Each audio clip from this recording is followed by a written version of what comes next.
Assalamu alaikum wa rahmatullahi wa barakatuh. Bienvenue à vous dans ce 8e cours sur la sira du prophète Mohammed sallallahu alayhi wa sallam. Nous allons parler aujourd'hui de la da'wa du prophète Mohammed sallallahu alayhi wa sallam lorsqu'il était à la ville de Taïf. Et ainsi nous allons parler aussi du voyage nocturne. Suivez-nous, fattabi'ouna. اقترب للناس حسابهم وهم في غفلة معرضون. Bismillahir Rahmanir Rahim. Alhamdulillahi Rabbil Alamin. والصلاة والسلام على المبعوث رحمة للعالمين نبينا محمد وعلى آله وصحبه ومن اهتدى بهديه واستنى بسنته إلى يوم الدين أما بعد السلام عليكم ورحمة الله وبركاته. Nous avons terminé le cours précédent sur l'année de la tristesse. Et après l'année de la tristesse, le prophète sallallahu alayhi wa sallam chercha une issue. Il se dit qu'il devait s'exposer à toutes les tribus, et il chercha alors une nouvelle terre pour faire la da'wa. Il est impératif qu'il fasse les causes. Et ça, c'est une leçon pour tous les prêcheurs. Il ne faut pas qu'ils se résument juste à faire leur prêche dans les mosquées. Il faut varier les façons de faire la da'wa et utiliser tous les moyens possibles.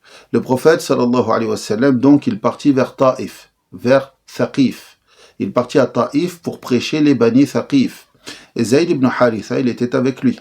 Donc il a rencontré leurs représentants, les représentants de la tribu de Bani Thaqif à Taïf, il a rencontré leur chef, et il a prêché au monothéisme, au tawhid.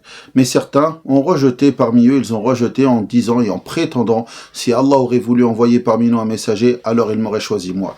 Ils ont rejeté le prophète Mohammed sallallahu alayhi wa sallam de manière horrible. Ils ont chargé sur lui leurs jeunes mal éduqués et ils lui ont jeté des pierres et l'ont insulté. Aïcha radiallahu anha avait questionné le prophète Mohammed sallallahu alayhi wa sallam au sujet de l'épreuve la plus dure qu'il avait vécue lorsqu'il faisait la da'wa. Est-ce que c'était la bataille de Uhud lorsque 70 de ses compagnons sont morts en martyrs et parmi eux son oncle Hamza ibn Abd al-Muttalib? Non, le prophète sallallahu alayhi wa sallam lui informa de ce qu'il a vécu lorsqu'il est parti à Taïf. Et il est revenu de Taïf bouleversé, préoccupé. Il a retrouvé ses esprits seulement lorsqu'il est arrivé à Qarn Tha'alib. Alors je m'explique, Qarn Tha'alib c'est un endroit qui porte ce nom. Le prophète sallallahu alayhi wa sallam a retrouvé ses esprits lorsqu'il est arrivé à cet endroit-là. C'est-à-dire, parfois vous êtes préoccupé, vous ressentez de l'anxiété. Il y a des choses qui vous tracassent dans votre tête et vous n'êtes pas serein. Donc vous n'êtes pas là présent, vous êtes présent physiquement seulement, mais votre personne n'est pas présente avec nous. On peut vous parler, mais vous n'êtes pas là. Vous êtes là physiquement, votre personne n'est pas présente. C'est ce qui est arrivé au prophète Mohammed sallallahu alayhi wa sallam après être parti à Taïf, lorsqu'il revenait de Taïf, et il a retrouvé ses esprits seulement lorsqu'il est arrivé à Qarn Tha'alib. Et vous savez ce ressenti lorsque nous sommes préoccupés. Je vous donne un exemple à travers un récit. Un jour, Sa'd ibn Abi Waqqas, il est venu voir Omar ibn al-Khattab radiyallahu anhu. Il est l'émir des croyants, Omar ibn al-Khattab, il était le calife en ce temps. Et Sa'd ibn Abi Waqqas lui demanda Hal hadatha fil islami shay. Il lui a demandé est-ce qu'il s'est passé quelque chose sur la communauté? Une calamité s'est abattue sur la communauté. Est-ce qu'il s'est passé quelque chose de grave? Omar radiyallahu anhu lui répondit que non. Alors Sa'd lui a dit فَلَقِيتُ أَخَاكِ عُثْمَانَ فَسَلَّمْتُ عَلَيْهِ وَلَمْ يَرُدُّ عَلَيَّ السَّلَامَ. Il lui a dit, j'ai rencontré ton frère Uthman, je lui ai passé le salam et il ne m'a pas répondu au salam. Donc il s'est demandé qu'est-ce qui s'est passé. Pourquoi je parle à Uthman, je lui passe le salam et il ne me répond pas. Alors Omar radiyallahu anhu a demandé qu'on fasse venir Uthman. Et lorsque Uthman est venu, il lui a dit, Mal amr, ma mana'aka an tarudda ala akhika salam. Il lui a dit, que se passe-t-il? Pourquoi n'as-tu pas rendu le salam à ton frère? Alors Uthman, il a dit qu'il n'avait pas fait cela. Omar, il a insisté. Uthman a juré qu'il n'avait pas fait cela. Puis Omar assista de nouveau et à ce moment-là, Uthman, il se rappela. Astaghfirullah laqad fa'alt. Amma inni kuntu ufakkiru fi kalima. Qalaha alayhi salam. Kullu ma hawaltu an atadhakkaraha asabani ma asabani min adh-dhuhul. Il a dit, Uthman radiyallahu anhu, astaghfirullah, je pensais à une parole que le prophète sallallahu alayhi wa sallam avait prononcée. Il pensait à un hadith. Il a dit, chaque fois que j'essayais de m'en souvenir, j'étais saisi par une chose me surprenant, quelque chose qui détournait mon attention, ce qui provoqua qu'il n'arrivait pas à se souvenir de ce hadith qu'il avait entendu. Et ceci causa son mal-être au point d'avoir complètement ignoré son frère lorsqu'il lui passa le salam. Alors, il lui a appris l'invocation à dire lorsque nous sommes touchés par l'anxiété. Et ça, c'est ce qui se passe lorsque nous sommes touchés par l'anxiété, nous sommes présents. physiquement seulement, mais notre personne n'est pas là. Donc, nous revenons à notre histoire et à ce qu'a subi le prophète sallallahu alayhi wa sallam lorsqu'il est parti faire la da'wa à Taïf. Le prophète sallallahu alayhi wa sallam a dit « Ma laqitu min qawmi ashadda min dhalika al-yawm » Et ça, c'est très fort. On comprend pourquoi il était touché par l'anxiété. Il a dit « Je n'ai pas reçu de la part de mon peuple plus dur que ce jour-là. » Il fut si bouleversé qu'il retrouvera ses esprits que lorsqu'il fut arrivé à un endroit qui s'appelle Qarn Tha'alib. Jibril alayhi salam, il est descendu et il a dit Ya Muhammad, hadha malakul jabal ma'i. Il a dit Jibril, ô Muhammad, voici l'ange des montagnes avec moi.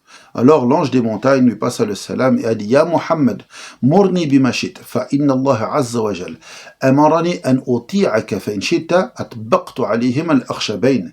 Il a dit l'ange des montagnes, ô Muhammad, demande-moi ce que tu veux car Allah le Très-Haut m'a ordonné de t'obéir. Et si tu veux, je ferai s'écrouler sur eux al-akhshabayn.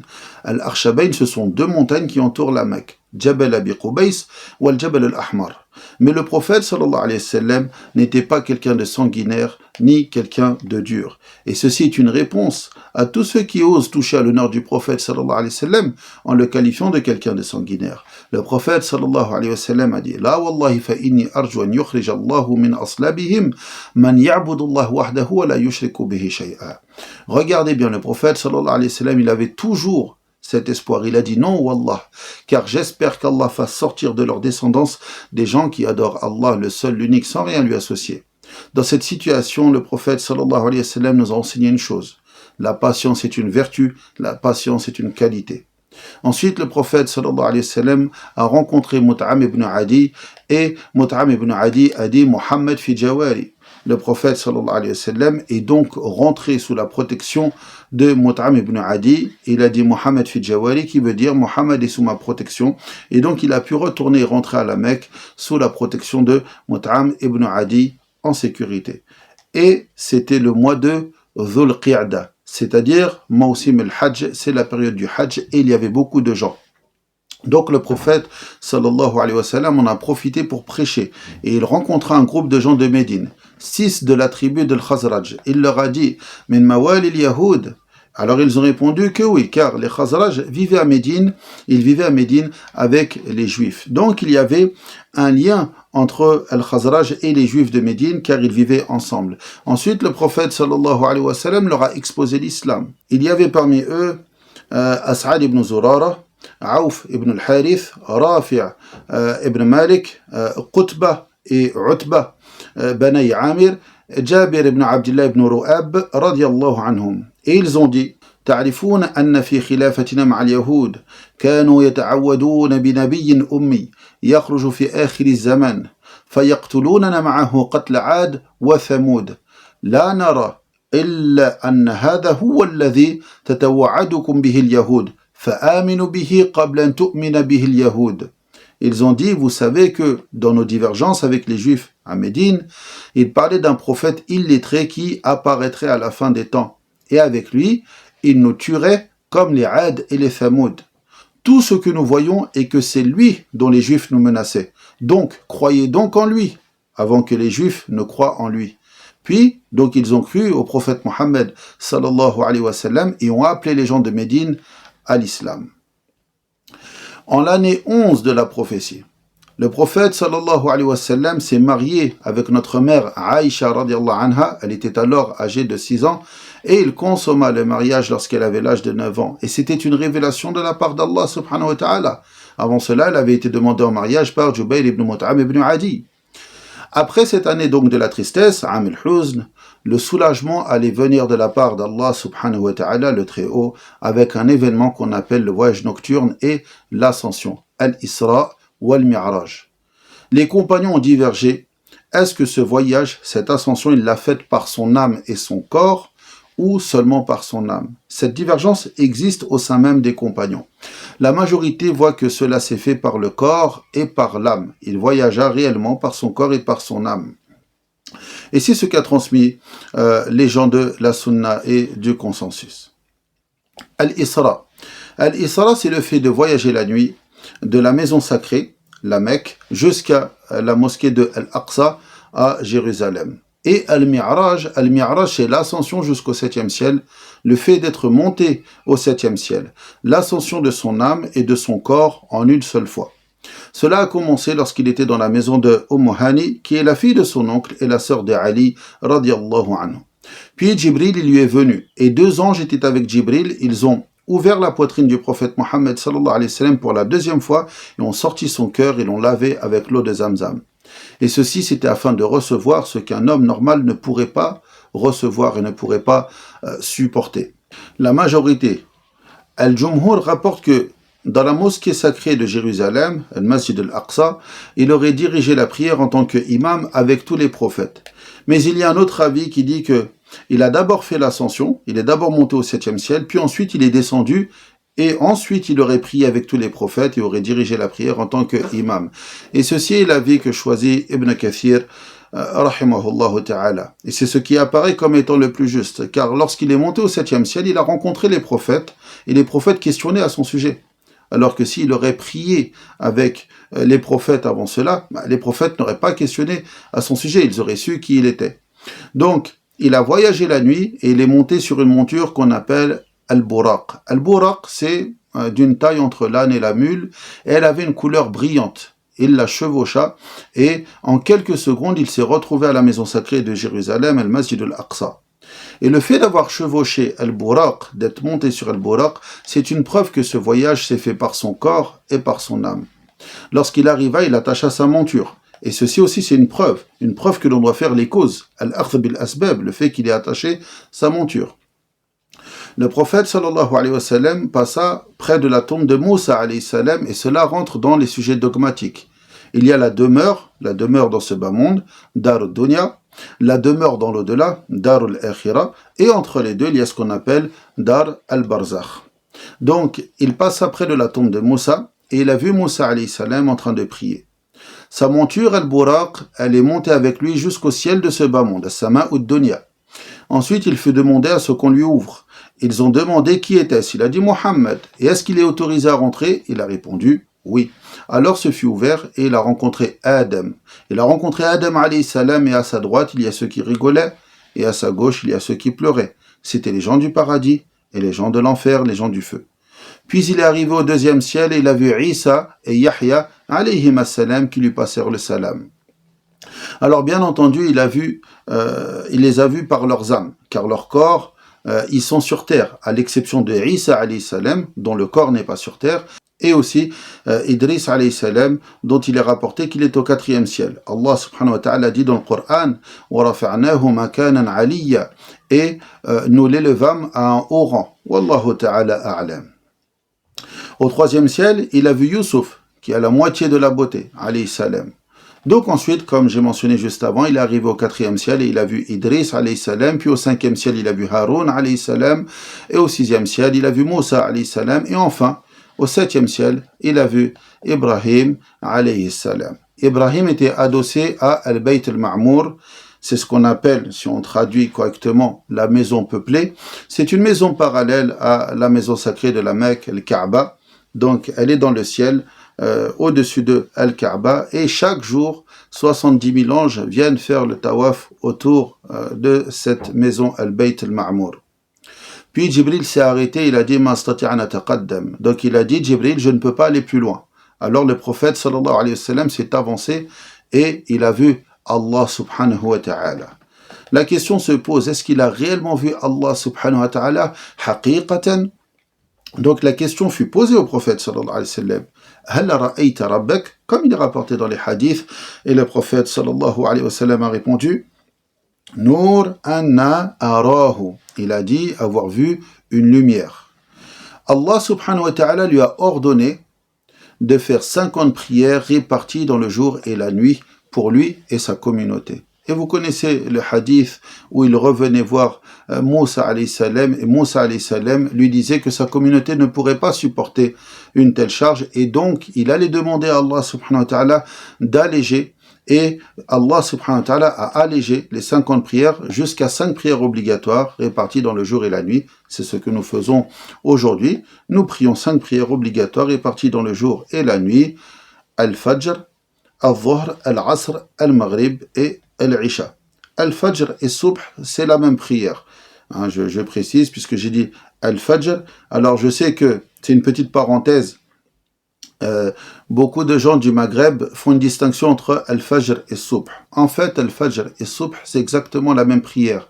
Mais il y a ce qu'on appelle Rak'atay al-Fajr ou Ratibat al-Fajr, ce qui sont la prière qui n'est pas obligatoire, c'est-à-dire la prière qui est sunna, juste avant d'appliquer et de faire la prière en groupe à la mosquée. Mais la prière en groupe à la mosquée s'appelle al-Fajr et s'appelle aussi al-Subh.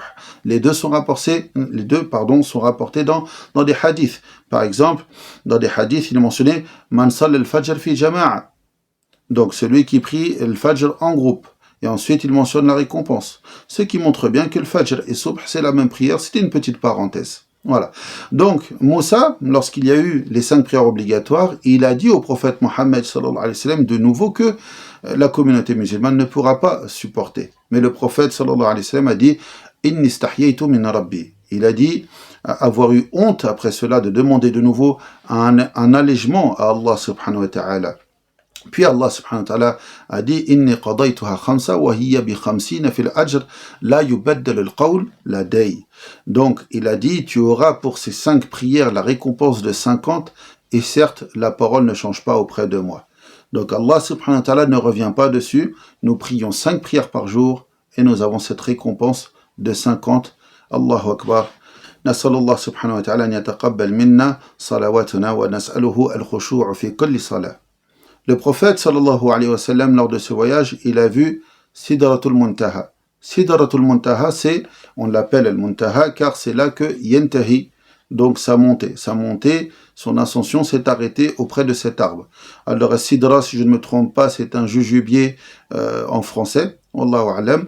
Alors, Sidratul Muntaha, ce jujubier, il est d'une couleur dont le prophète sallallahu alayhi wa sallam n'avait jamais vu auparavant, avec de grandes feuilles de la taille d'oreilles d'éléphant.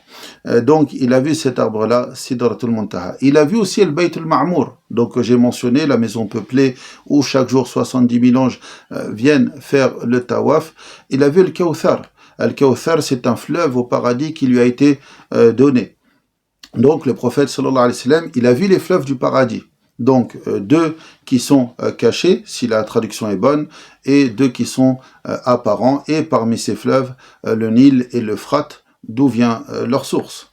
Il a de nouveau vu Jibril alayhi salam sous sa véritable apparence, et il a vu le paradis et ses habitants. Il a entendu les bruits des pas de Bilal dans le paradis, et il a vu le palais de Omar ibn Khattab radiyallahu anhu, avec une servante devant le palais qui faisait ses ablutions, et elle a dit « Hadha li Omar radiyallahu anhu ». La servante a dit, ceci est à Omar, radiyallahu anhu. Et le prophète, sallallahu alayhi wa sallam, a dit, fa'aradtu nadkhul, fatadhakkartu ghirat Omar, famtana'at. Il a dit, j'ai voulu rentrer, je voulais voir. Mais il a dit, je me suis souvenu de la jalousie de Omar, alors je me suis retenu. Allahu Akbar. Ensuite, le prophète, sallallahu alayhi wa sallam, aussi, il a vu l'enfer. Il a vu l'enfer ainsi que les gens de l'enfer. Il a vu le Dajjal, le faux messie.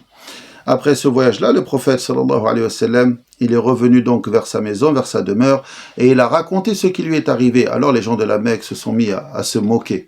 Ils se sont moqués de lui en disant, ce voyage-là, de la Mecque jusqu'à Jérusalem, le Masjid al-Aqsa, nous préparons nos voyages, nous préparons nos montures, et nous passons des semaines pour y arriver, et en une nuit tu serais parti, tu serais revenu. Alors le prophète Mohammed sallallahu alayhi wa sallam s'est mis à décrire son voyage. Il l'a décrit étape par étape, et il les a même informés d'une caravane qui était en chemin, et qui allait arriver à la Mecque.